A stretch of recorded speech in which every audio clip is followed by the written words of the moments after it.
Biye tene jue kalo klemwa ani fla saba fla ntani kononto amba fongo au bisimila au ka bamanankan kunafoni kene kan minnu mena walawalal beke au ye Mali kunga ani dien fonre kunafoni na amba fo na ngunia akuma seli kulikuru kaw feno kulikuru alena dafe lamini belajele u garsege dona so belebele bala so mi namba wili ko complexe sportif ni haklina nyuma bora nazarla tomba Union Européenne ka bulufra mimbe kulikuru kaw feno aleni kulikuru meri oluka tegedi nyogoma hukumu konnana ni subain abaro kulubu karla sibirido jue kalo klem kwa saba flanitani konoto akera wati krenkreni maba chaman kabo kulikuru ana la fin lamini belajelena uka nyogon soro ni kene konnana na nyama batumbe Mali wasablo nyama bolo noy wasade isiaka sidibe kafra kulikuru meriba noy eli jare uluna nyogona chaman u belajele yira kene kono ka keni ku banshere anga mamunun kera ko inshere Cherifla jabarani sutukola Bubakar Traoré anaka jatala babaketa anga nyama doka soro lofe kulukuro manyama bela jelen kumbe kene kan miye ni kene kulubon kari na folo kasabe dona a joli la sa ati jo shefa wari million bi shegini kononto nyogonana ala ni alma nga sorasi munumbe an fe kulukuro yanno ka se nga sorasu dege kele tagabulu nyumana kulukuro meri yere ka fola ko ni nisonja belebele oluma abna ga sababu farkolo nyina ya sugu bela jele ka se o deme kulukuro region konana beba do kulukuro kera alma européen sigirodu ube ka nga sorla su deme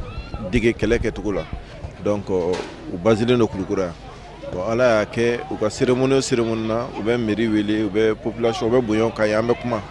donc nya fu yengu hami minena o ye salle de gymnastique o te kulukura parce que ni yame ko sport fo minende fana ka kibulu pour que ka sport ke kanyi sportif chama me bo kulukura bon minentia ka fo ko salle de gymnastique be u se ku bla a point ko mina donc ango nga la je no be se ka salle kile nyinayi kana jo équipé pour que discipline fait avec le gouvernement beka sekana oni sport yere ko fe munum banabe mununa ubsika éducation ni fon ka sal kon na to donc yi ko be laydu tani ni ala sona mo bake donc nyafu amate me kalo flaka yen wele kana kan nga convention si ame convention si ye na fulo do bla medica buluka mais où il y a appel d'offre à faire pour que ça se gagne parce qu'on a une salle là équipée donc voilà que bi on a de inaugurer là donc à Nyoron Tekulukura donc c'est une première donc à Kaka namba que anga bewili parce que sport clean taté ama d'abord sport clean kama d'abord la discipline beri kama fait be sport que il se gagne entraîner kono ali mununte sport fongeti bekanu entraîner kono nan o batu sport yere be seka yirwa parce que niya jate basketi okumunga anga basketi demsanu chamambe ube fo équipe nationale ni fona bon ni uma tab maku ti seka ni minen nu soro pour que se ku entraîner la quoi donc na bu krefe avec ko nyuma mi batu chamam seka entraînement manqué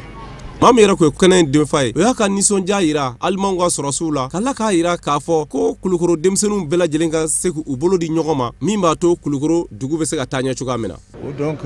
bin kera bi awere ay barakera ni salmi flene bebe se kana ini rota soro ni ko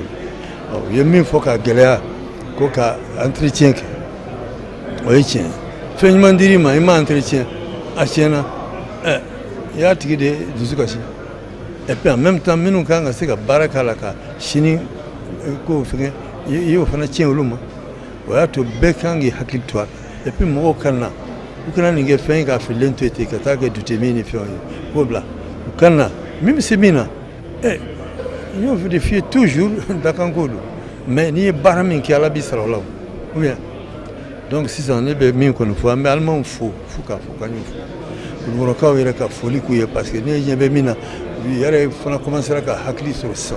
hakli doit que le gros bio gonté ko ka do faraka toujours dans le sens ka bolo d'ignorant comment il y a quelque chose nous au question ambite men bela allemand que ma foi ka disco la ko ni borab mo ka sha ko yebe ala yoro ni yoro la fait on commencer mais ni anga skele ko kama wakila jigi ka fo ni kenen kan kulukuro meri ayi profiter ka se ka dugukolo papier do ta ka di basket kela chema ni musoma munu kera sababu ye ka kulukuro kuna wolo Mali équipe nationale boraka jonjon laba munu ta rafina gunga ni wakati labaina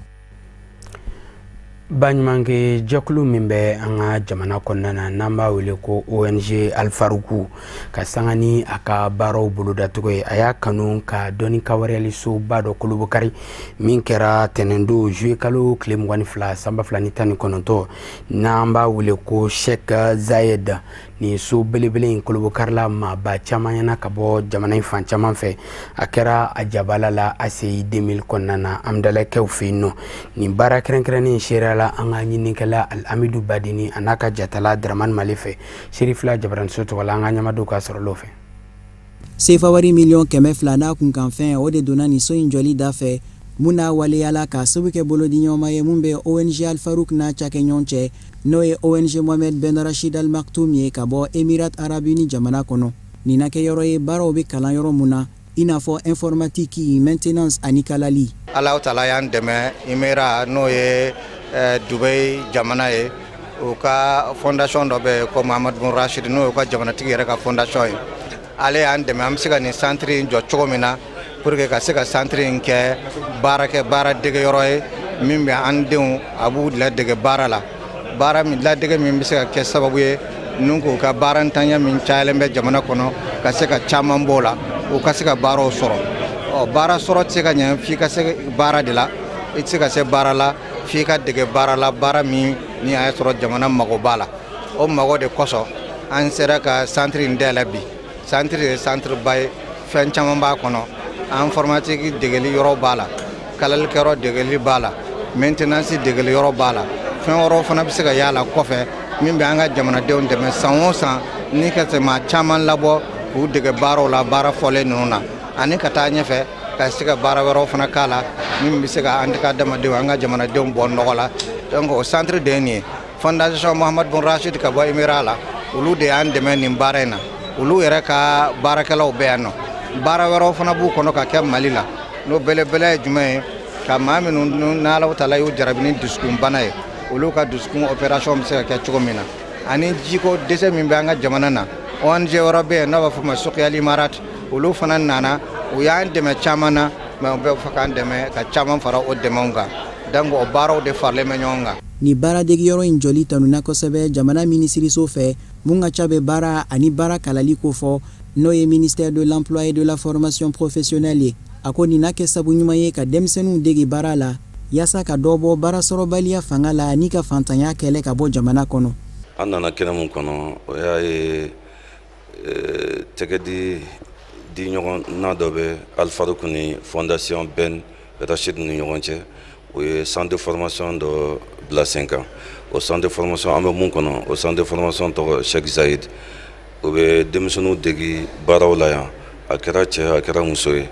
o bɛ denmisɛnninw degi informatique la u b'u degi kalali la u b'u degi baara la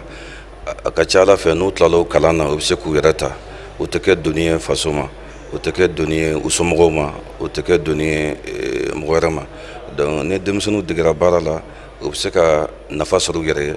u bɛ se ka wari sɔrɔ u yɛrɛ ye u bɛ se k'u ka musakaw ɲɛnabɔ u bɛ se ka kɛ fana u tɛ kɛ bandiya ni fɛnw bɛɛ bɛ dɔgɔya o de kama minisiri y'an bila ka na pour que an kana ni jukɔrɔma tonton k'a fɔ ko u kelen tɛ n'o ye faso n'o ye gouvernement ye faso b'u kɔ u ye baaraw kɛ en tout cas gouvernement b'u kɔ ministre b'u kɔ an fana se ye mun ye an bɛ se k'u dɛmɛ n'a kɛra hakili ye n'a kɛra musaka ye an fana b'an jɔyɔrɔ fa k'u dɛmɛ pour que ni baara in ka taa ɲɛfɛ. ni baaradegiyɔrɔ kolomakari kadara kɔnɔ fɛn min ye jaw ye o yirala maaw la minnu bɛ tali kɛ ONG Alfarouk ani ONG Mohamed Ben Rachid Al Maktoum ka baarakɛlaw na Mali jamana kɔnɔ ni baara bɛɛ kun cɛla ni kalanyɔrɔ in dayɛlɛli ye maa ɲɛmaaw fɛ ni ka sɔrɔ ka munumunu salo kɛ ka t'u ɲɛda baarakɛlaw na. ONG malienne pour la concorde, l'éducation et la culture islamique, Bakurubala AMCC, ayi aka ladala lajere min kɛra sibiri don juillet kalo tile 27 ni 19 ni lajɛrɛ kɛrɛnkɛrɛn n'a bi don alisilamɛya hokumu kɔnɔna na n'a ɲɛmaayaba tun bɛ Sheikh Mohamed Makiba bolo a dakun tun bɛ tali kɛ nafa jumɛn bi sɔrɔ alisilamɛya kɔrɔlen na ka ɲɛsin musolakaw ma. Baara kofɔlen a kɛra waati kɛrɛnkɛrɛn maaba caman ka ye kɛnɛ kɔnɔna na yasa ka ko nin koba in seereya ye. An ka ɲinikɛla Sadio Sidibe ani a ka jatala Dramane Mali an ka jɛ ka ɲɛmadenw ka sɔrɔ olu fɛ. Association malienne pour la concorde ni ale ye silamɛ jɛkulu ye ni ale ka baaraw bɛɛ bɛnnen bɛ ka silamɛya kalan kɛ maaw kunna musolakaw denmisɛnninakaw b'o la ni min b'a to silamɛya bɛ se ka bila ba la cogo min na an ka jamana kɔnɔ ani fana ka se k'a dɔn fo k'a dɔnbaga lakari a bangera kabini san 1992 nka a kɛra ONG ye février tile 27 san 2013 i n'a fɔ san o san u bɛ ɲɔgɔnnajɛrɛba kɛ gɛlɛya minnu sɔrɔla san baara kɔnɔna na ka se ka ɲɛfɔli ko o la ani fana ka ɲɔgɔnnajɛrɛ kɛ min ni min tɛ ɲɔgɔn dɔn u ka se ka ɲɔgɔn dɔn cogo min na o de don in nafabaw ye bibi na AMCC kɔnɔna la maa ba yiriga caman de b'a la jamana fantan a 4 bɛɛ la an ka wuladana kɛnɛ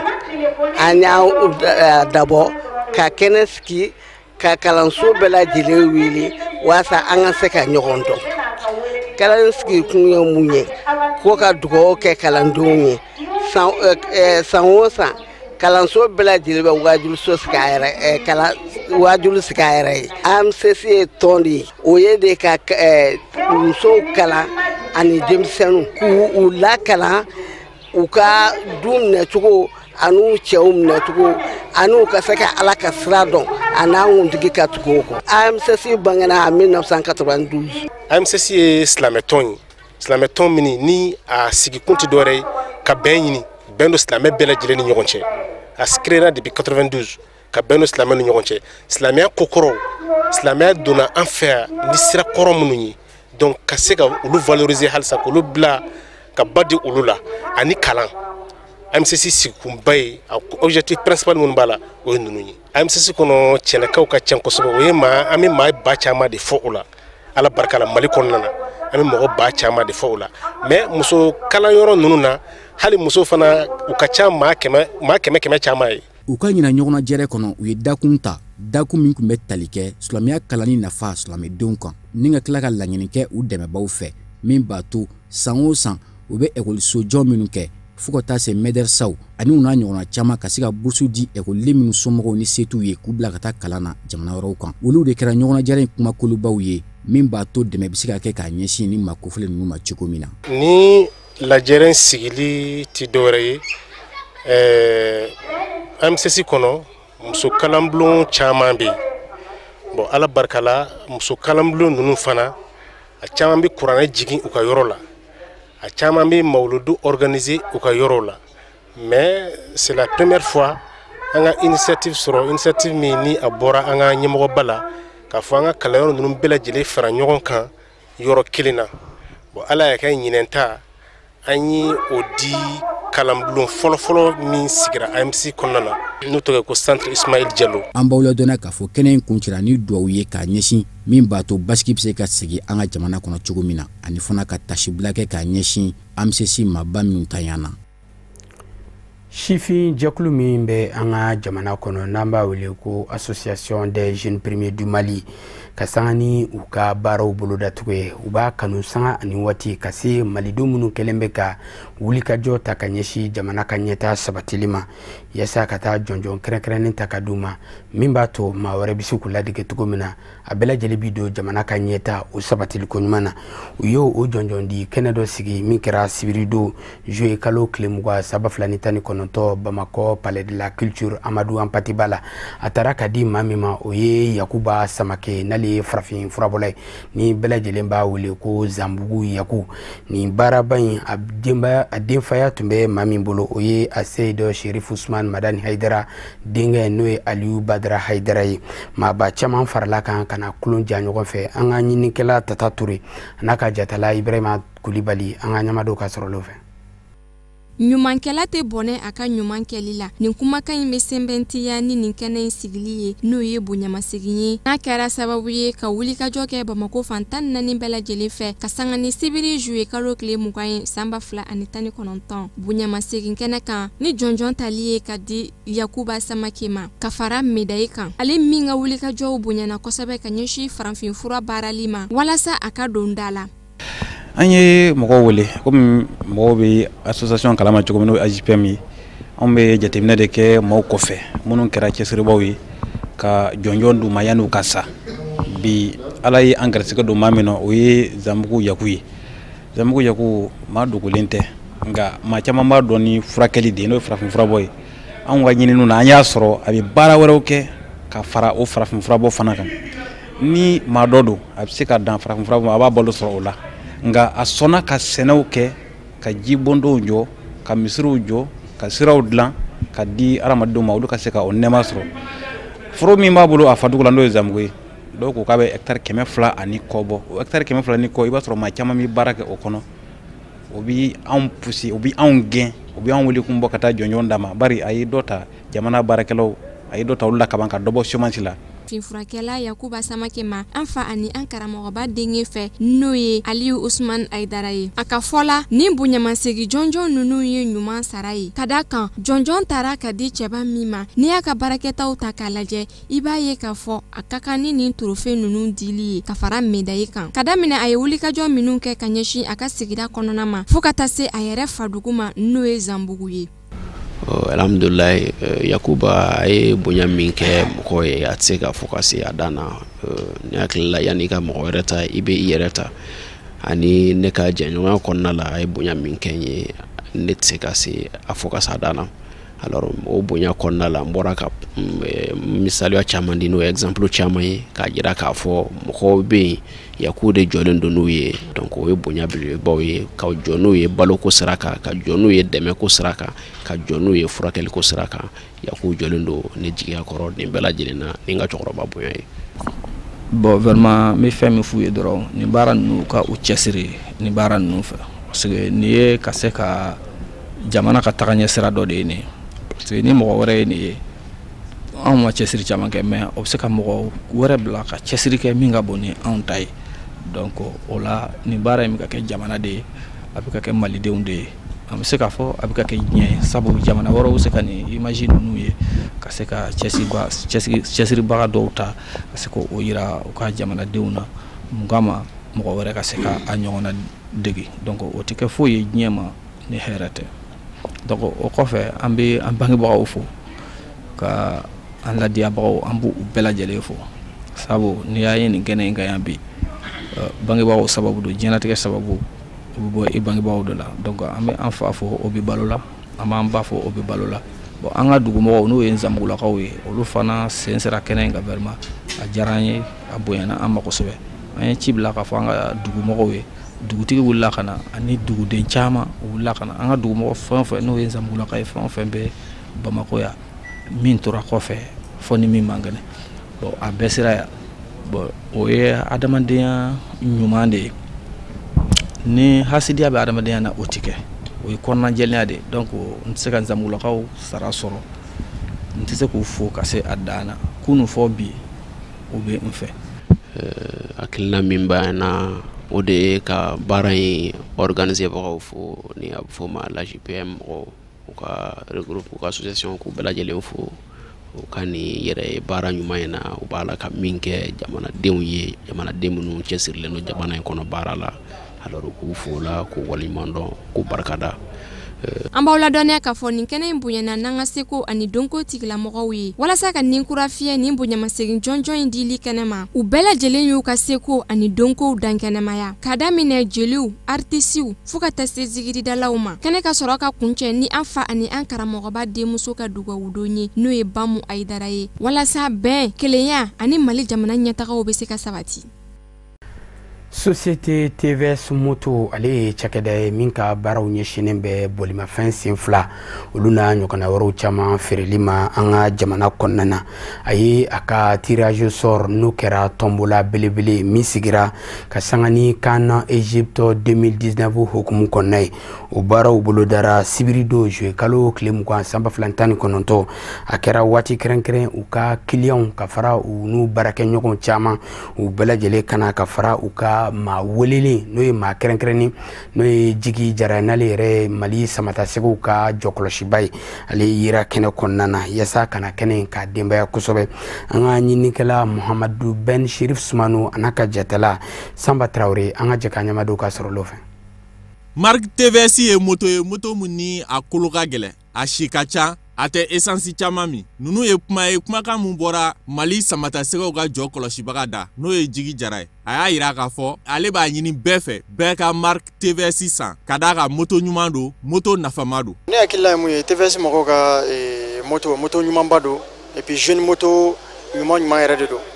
Ne bɛ mun ɲini teriw fɛ n bɛ mun ɲini maliyɛnw fɛ u bɛɛ ka na an ka na TVS ka nin kulonkɛ in diya u bolo k'u ka nin moto ko in diya u bolo walasa a ko bɛ se ka kɛ ko ye cogo min na. Voilà, ne kɔni b'a dɔn moto ɲɛnama kɔni don jeunes ka na jeunes ka sa surtout jeune moto don cɛkɔrɔba moto don bɛɛ bɛ se k'a boli donc bɛɛ ka na an ka na TVS mɔgɔw ka nin moto in lajɛ. Voilà, ne fana faral'u kan n bɛ fɛ n kanubaga bɛɛ fana ka na TVS la n'Ala sɔnna. Bon kumakan laban min bɛ n bolo bi n yɛrɛ nana u ka tombola la bi n ye jama ye tiɲɛ yɛrɛ la mɔgɔw b'u nɔfɛ mais n bɛ fɛ halisa jamaba de ka na halisa u ka tombola tɔw la walasa a bɛ se ka ɲɛ cogo min na an ka se ka TVS in ka fana ka ko kɛ koba ye Mali la yan nɔ walasa u fana bɛ se ka maliyɛnw fana bɛ se ka bɔ n'u ka motow ye cogo min na mɔgɔw ka ye. TVS ye marque indienne de ye marque mun don marque a ka ɲi kosɛbɛ a bɛ mɛn a si ka ca wa a sɔngɔ fana man ca n'i y'a jateminɛ a bɛ san hakɛ mun k'i bolo n'i ye TVS san i bɛ gagner de i tɛ perdre. TVS jagokɛla dɔ ka fɔ la u ye nin tombola in labɛn k'a ɲɛsin u ka clients ma walasa ka se ka clients nimisi la wasa hali bi danaya mun dara u ka clients fɛ o danaya in ka to yen a labanna ka foli kɛrɛnkɛrɛn k'a ɲɛsin clients bɛɛ lajɛlen ma kɛrɛnkɛrɛnnenya la u ka client welelenba n'o ye Jigi Jara ye samatasegiw ka jɔ kɔlɔsibaga. An ye mɔgɔw wele ka na an ka tirage sort la parce que an kun ye tombola organiser kan kɔnɔna na o kan in kɔnɔna bannen o kuncɛli de kɛra tombola ye an ye mɔgɔw wele ka na an ka tombola cérémonie na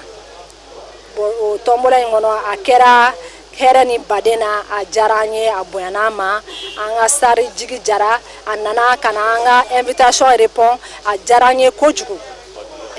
tombola in na an kun ye téléphone ani arajo ani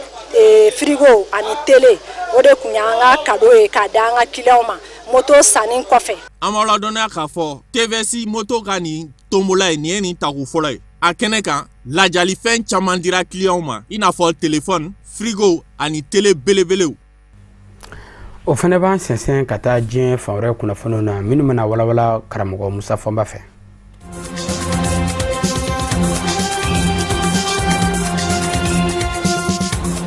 Nigeria jamana kɔnɔ maa 30 ani maa 7 bɔnɛna a nin na dɔw ko bamanjiw don ni o ye Boko Haramunakaw ye nka jamana ɲɛmɔgɔw y'a yira k'a fɔ bandiniw de don ko in kɛra Araba dugu 3 binde kɛra o ka ɲɔgɔn fɛ ka maaw fa a kɛra mara min na o ye Sokoto mara ye kɛrɛnkɛrɛnnen ɲɛna a sigida min bɛ wele ko Goronyo Nigeria ma ɲɛmɔgɔw bilama jɔrɔlen don barisabu ka da kan kabini Boko Haramu jɛkulu ka tiɲɛni kun daminɛna n'a bɔra san 2012 la tɔɔrɔ kuma se u ma ka sabu kɛ Boko Haramu yɛrɛ jabala bɛ yɔrɔ min a n'o sigi mɛ kɔrɔ ni tile bide mara filaw kɛ man di ka ɲɔgɔn lasɔrɔ nka seerew y'a yira k'a fɔ u nanen bɛ dugu 3 ninnu ka lakana tigilama kun tɛ yen dugumaw yɛrɛ minnu fara mɛ ɲɔgɔn kan k'a fɔ k'u bɛ lakana jɛkulu sigi u yɛrɛ ye kɛlɛkɛ marifa tɛ u bolo fɔ berew ani muru o ni marifatigi tɛ tilan ye maa minnu ka dɔnna ka wuriyalen don lakanako nasara ka olu y'a yira k'a fɔ Sokoto mara a lasɔrɔ man di ka sabu kɛ sirako ka gwɛlɛ ye jango nin zamiya in na nin dugu ninnu bɛ to u danaden k'u tigi ka bɔ maa tɔw la Boko Haramu bamanji jɛkulu kɔni m'a yira k'a fɔ a ka kɛwale do fɔlɔ nka jamana ɲɛmɔgɔw y'a yira k'a fɔ u bilama kɔni jɔrɔ mɛ fɔ u ka wuli ka jɔ kɛ ka se Sokoto mara fɛnɛ na ka lakana bonya a da fɛ.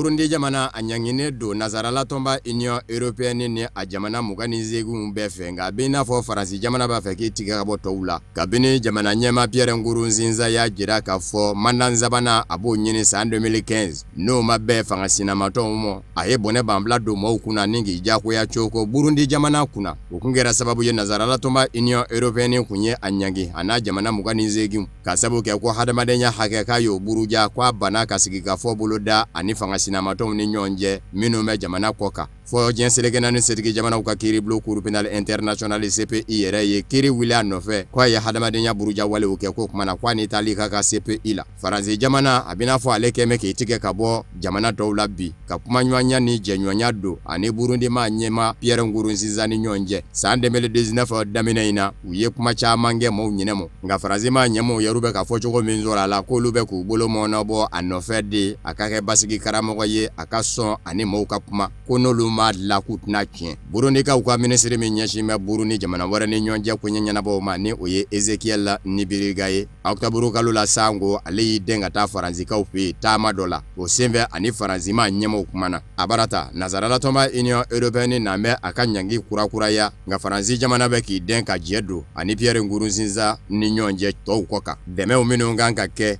Burundi jamana ye Faransi fɛ ni u jɔlen kun don kabini san 2015 Faransi y'i den k'olu bɛɛ lajɛlen lawuli ko kura nka maa min yɛrɛ ye furabɔ woro ɲɛma o ye Faransikaw ka lasigiden de ye Burundi jamana kɔnɔ a kɛtɔ ka Faransikaw ka don gɛrɛngɛrɛnnen ɲɛnamaya n'o ye 14 juillet Faransi lasigidenso la Burundi faaba la Bujumbura a y'a yira k'a fɔ Burundi ni Faransi ni ɲɔgɔn cɛ jɛ bilama a n'u don bɛ ko kura bɔ kɛra kalamo yen de.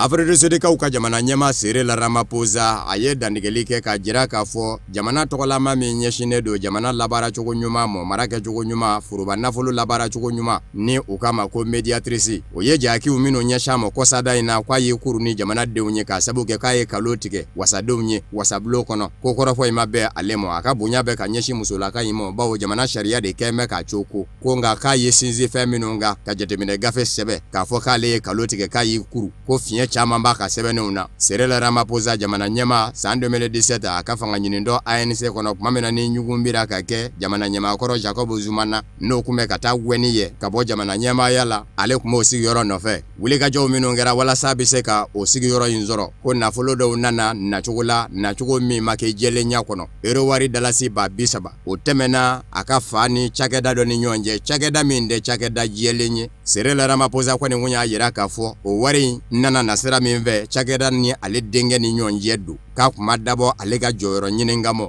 nka jateminɛw nana bɔ a kan k'a fɔ wari in minɛna a ka jɔyɔrɔ ɲinini kunkɔrɔ wa wari in yɛrɛ bɛɛ ma don a da fɛ yɛrɛ fana Cyril Ramaphosa ka kuma na a kɛtɔ k'i yɛrɛ jɛya a ko jɔn ko a la kuma min na ale bɛ ka jamana ɲɛmaaya ɲini a fɔra ko wari ka ɲini nka wariw minnu nana k'a fɔ k'ale ye wariw bɛɛ lajɛlen nacogo dɔ jango nin wari min bɛ k'a fɔ euro wari dalasi 30 k'ale ma bɔ a nacogo kalama a ko hali bi a bɛ segin a kan a ka bonya bɛɛ musolaka in ye nka nin ko min la nin y'ale nɔfɛ n'o b'a tɔgɔ tiɲɛ a b'a fɛ a ko ka bila kiiri ka bolo kan kiiri ka se k'a ko jatigɛ jɛlenya kɔnɔ min bɛ se k'a to ale bɛ jɛya.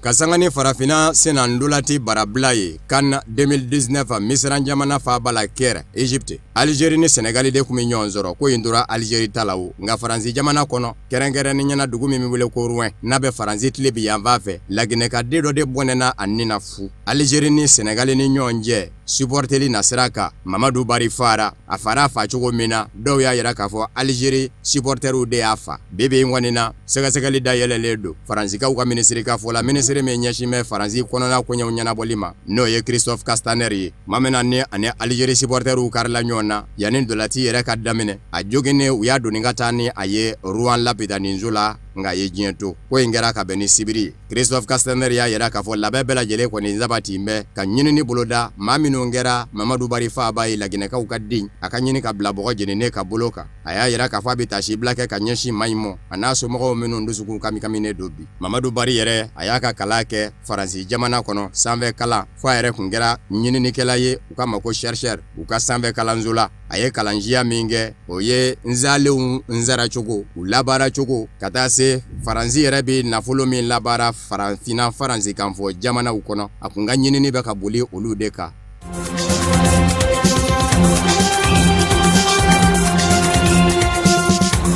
Hong Kong kaw fe dimanche o dimanche denmisɛnninw de bɛ bɔ ka fa bɛɛ lajɛlen kɛ senɔ ye ko fɔ maa min bɛ ɲɛmaaya la Hong Kong ni sini jamana dɔngɔnama don ko f'a ka wuli ka bɔ a jɔyɔrɔ la. Dimanche tɛmɛnen wulikajɔ kɛra kokura ko fɔ musolaka in ka wuli bɛnkan fanga kɛmɛ ka fɛn minnu fɔ n'o ye maanifin ka hakɛ joli ye a ye k'o ka sabati. Nin y'a dɔgɔkun 7nan de ye maa ba yirikaw de bɛ bɔ k'u ka nisɔngoya boloda Hong Kong. Dɔw y'a yira k'a fɔ nin dimanche maa ba 430 ɲɔgɔn na de bɔra ka fa bɛɛ lajɛlen kɛ senɔ ye. U taara bisimila minɛ yɔrɔ min na o ye sini jamana ni Hong Kong ni ɲɔgɔn cɛ kumaw bɛ fɔ yɔrɔ min ni ka sɔrɔ ka sɛfa kɛ ka yen bonni daminɛ. Lakana tigilamaw fɛnɛ y'u caca ni gaziw ye u yɛrɛ kɛra. Hong Kong yɛrɛ don dɛmɛnenw na a kun bɛ Angleterre de ka mara kɔnɔ nka bilama kɛn bɛ a dama mara ye marabolo ɲɛma bɛ a kunna kabini juin kalo tile 9 nisɔngoya taamaw de bolodalen don. A daminɛna fɛn min fɛ o ye k'a fɔ musolaka min bɛ Hong Kong mara ɲɛmaaya la ni sininkaw dɔngɔma don ale de nana tɛgɛnɔ bila kɛ bɛnkan sɛbɛn dɔ la ko jɛn bi kɛ ni a ye sa sini maa ɲɛmaw ni Hong Kong ni ɲɔgɔn cɛ ni maa minɛna Hong Kong a bɛ se ka bila ka taa di sini jamana ma.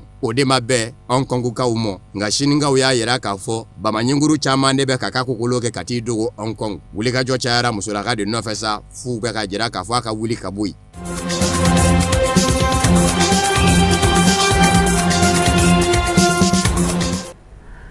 O de fana bɛ dansiri bi bamanankan kunnafoni sɔrɔlo la min nasira aw ma kunnafoni di so ɲɛmaa so fɛ ka kɛɲɛ ni kuma ye aw ni ce aw ka ɲamadali fɛ aw ni ne an bɛ ɲɔgɔn sɔrɔ ni kɛnɛ kelen kɔnɔ sini.